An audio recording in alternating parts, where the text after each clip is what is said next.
Hi, I'm Caitlin, and this is Book Chats, and this is my 2015 Debut Author Challenge wrap-up. So I've been participating in the Debut Author Challenge for many years, and one thing that I thought would be fun to do this year is to rank all 12 of the books that I read for the challenge and let you know kind of what I thought was the absolute worst of the 12 and what I personally thought was the absolute best of the 12 and talk about them all kind of in order.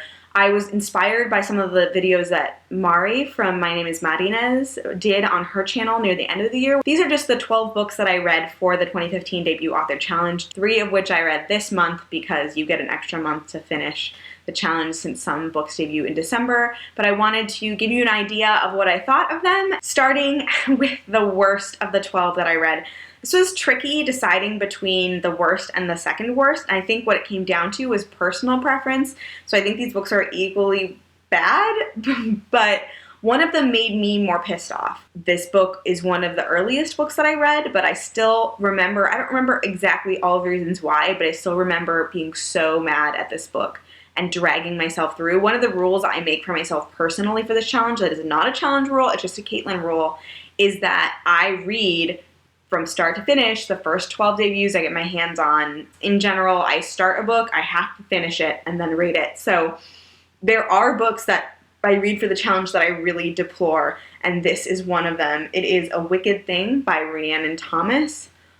Oh, guys, I can't describe to you how much this book frustrated me. The premise of the book is what happens after Sleeping Beauty wakes up. This book had so much potential and it was so wasted. I mean, how interesting the concept is, like what happens after Sleeping Beauty actually wakes up and has to adjust to being around like hundreds of years after she previously was, and dealing with all the things like, you know, all the people she knows are dead and all these things. But every time I thought this book was going to do something original or interesting, instead it was like, oh, look, there's a cliche.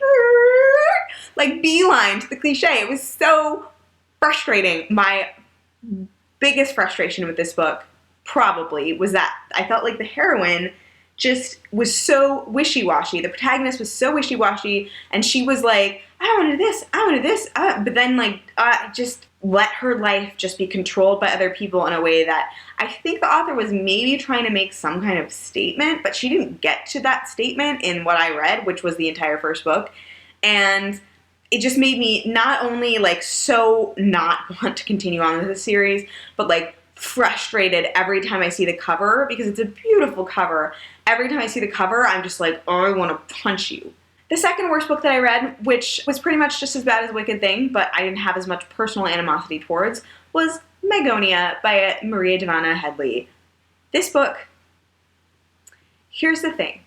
I like surprises in books. I like originality in books. But if the reason that your book is surprising me is because you cannot explain to me what is happening, and I literally cannot tell what is happening with your book, that's not a surprise. That's crappy writing. Like, this book could not explain what was actually happening. And I don't mean like in the like crazy times world that it like parallel universe flying bird creature thing.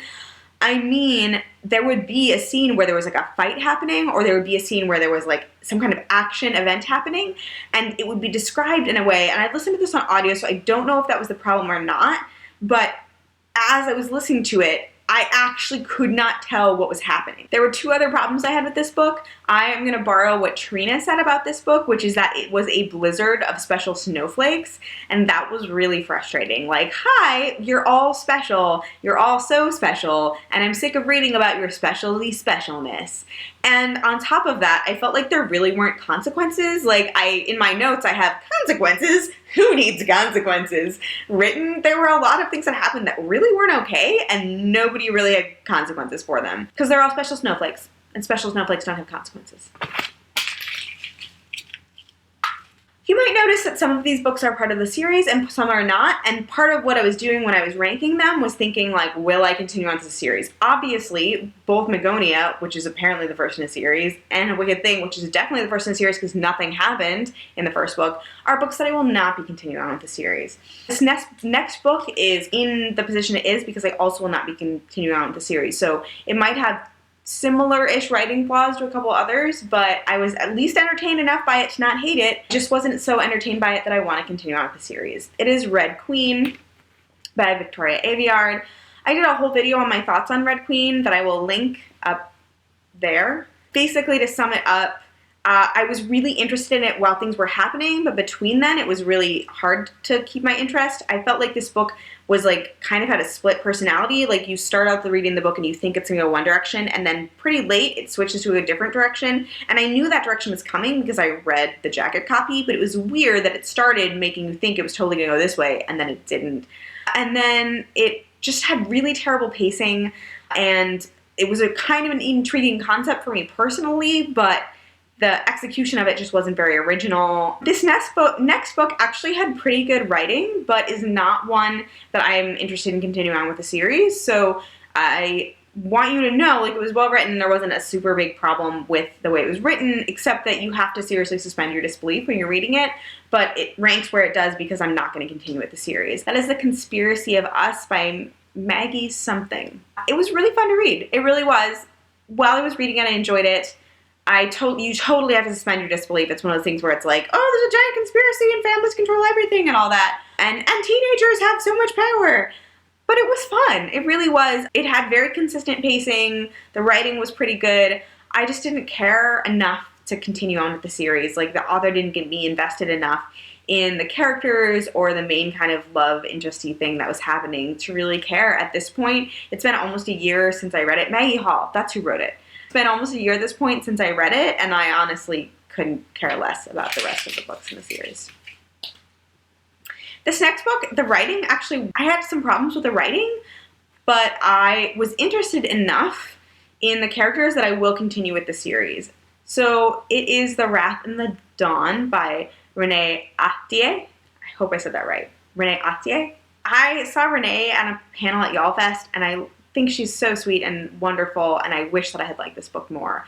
For me, the writing was a little weird. It was kind of like descriptive in a bizarre way that was very turn-offy, and I had to get past that to really enjoy the book. What was great to me is there's like a kind of mystery in the beginning that's like, oh, we don't know why the king is doing what he's doing, and that little mystery got me through enough of the book to the point where I actually was invested in the main pairing, and so I was interested in continuing on with the story. I did think that it was overhyped, and I really despised one of the like potential love interests that I really hope does not come back and does not make a love triangle. I just felt like he was super what frustrates me in a male character / actual man in life, but that's not the pairing that appears to be happening in the books, so I do want to continue on with The Wrath and the Dawn. This next book is the last one that I actually read. It's Codifies by Kate Elliott. It started out super strong. As I started reading it, I was really hooked really fast, and I felt like it had a similar flavor to the first two books in the trilogy of The Winter's Curse by Marie Witkowski. But as I hit kind of the last third of the book, there's like a thing that happens, and it really slowed down and kind of muddled the book.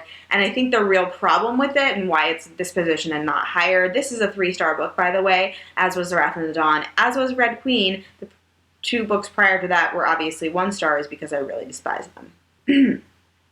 Anyway, so the reason that Codifies was the 3-star book to me and not higher is because it got to this point where the author basically forced her own hand by saying, like, the stakes are this high, and at the point, I knew that there were going to be, A, that there was a good chunk of the book left to read, and B, that there were supposed to be more books in this series. The stakes are this high, and if that thing actually happened, there would be no more book / no more series. Therefore, I know they're going to make it out of this. Therefore, there is no more tension in this scene, and then it just felt like it dragged a little, and, like, characters were being slow. Past that, I could see what was happening, I could see what was coming a mile away, and I was frustrated that I could see it coming. I like a book that's well plotted, that has a believable surprise, but that's still a surprise. I thought I was for sure going to continue on with this series because I did really enjoy it, but I read the description for book 2, and it was like, oh, that sounds boring, so I didn't put it on my TBR.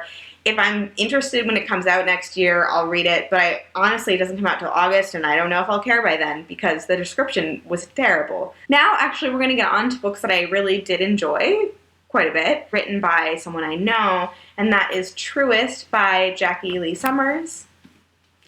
I was so glad I enjoyed this book, guys. I was so scared. It's always scary when you know an author personally and then you haven't, read their work and you don't know if you'll like their work. And Jackie and I have the same favorite author. And so I was like very hopeful, but also very concerned. I did really enjoy this book. I liked that there's a point in this book at which the protagonist has to function without the love interest. And that, I think, was my favorite part of the book. She is faced with the fact that she's been kind of propping herself up with this summer love and romance, and now she has to function without it. And what does that really mean for her personal identity? I think more often it's murky, and I appreciate that a lot about Jackie's book. I was not as happy, and this is where being an adult who reads YA really shows through, because I think young adult audiences might enjoy the book more because I think they might be happy about this instance, and I personally was like, oh, I'm kind of disappointed, which is that, this is a huge spoiler, guys, but the love interest comes back at the end of the book. And it was a little frustrating to me personally because I liked when the protagonist had to face the fact that her love interest wasn't there and figure out who she was without him. And then when he came back, it just kind of felt like, well, he just came back anyway. And that was a little frustrating. I also would have liked to see a little more exploration of the family dynamics because there was definitely some tension and definitely some things going on. But I felt like there just wasn't time, or it just was rushed kind of in a service way. I did enjoy this book, and it was a good contemporary, and like a more serious contemporary. It has some pretty serious themes dealing with mental illness and faith. Next is An Ember in the Ashes by Sabaa Tahir. So I mentioned earlier that I felt like The Red Queen and The Wrath of the Dawn were overhyped. This one I actually felt like, for me, it lived up to the hype, and I really was grateful for that.